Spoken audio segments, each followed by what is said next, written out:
AP analysis, Trump thrusts U.S. presidency into perilous area. Washington, with his stunning firing of FBI Director James Comey, Donald Trump is propelling the presidency into rarely traversed territory. His surprise announcement Tuesday flouts decades of presidential deference to the nation's top law enforcement agency and its independence.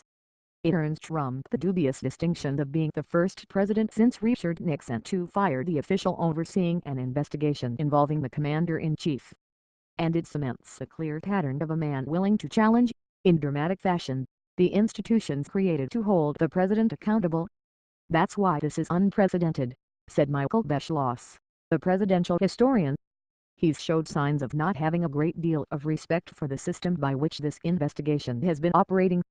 Senator Richard Burr, the North Carolina Republican who is overseeing one of the congressional investigations into Russia's election interference, said, "I am troubled by the timing and reasoning of Comey's termination."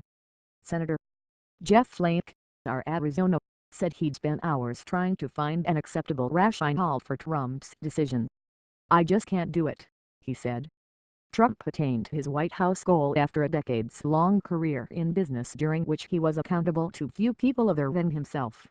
Thus, he has chafed at the constitutionally mandated constraints on the presidency. Within days of taking the oath of office, he suddenly fired Acting Attorney General Sally Yates, a career Justice Department official, after she refused to defend the White House's controversial travel and immigration ban.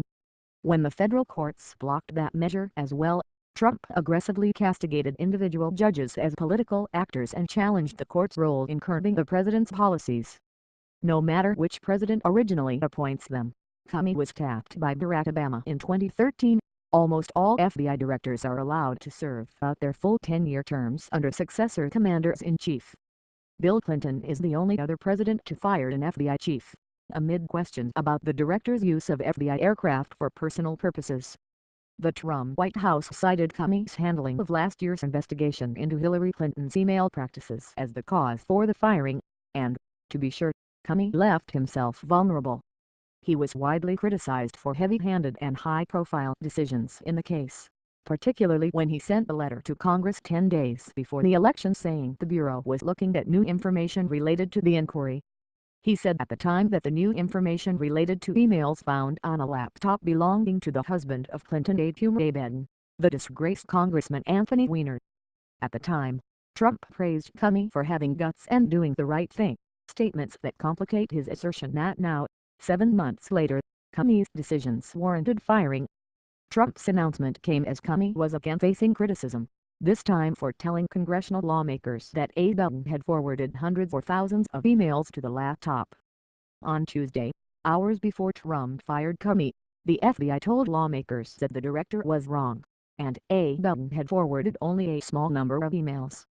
Although Democrats blame Comey for Clinton's loss, they are unlikely to accept Trump's explanation for the firing. The president has repeatedly dismissed Comey's Russia investigation, as well as the congressional inquiries, as a hoax.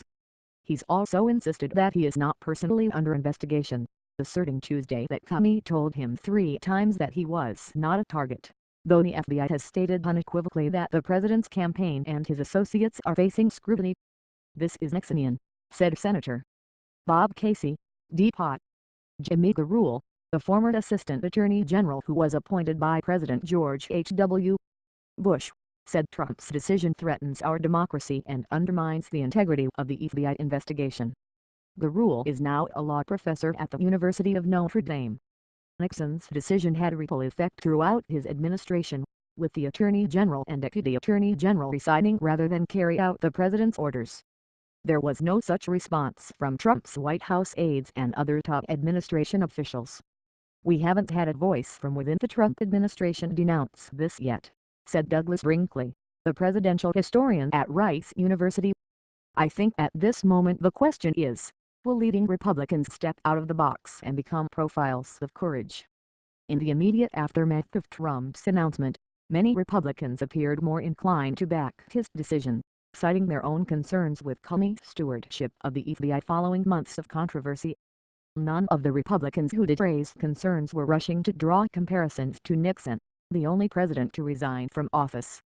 Yet they, too, appeared troubled by Trump's decision and wary of the prospect of White House interference in an investigation involving the president.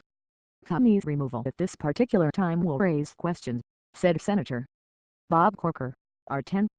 It is essential, he said, that ongoing investigations are full and free of political interference until their completion.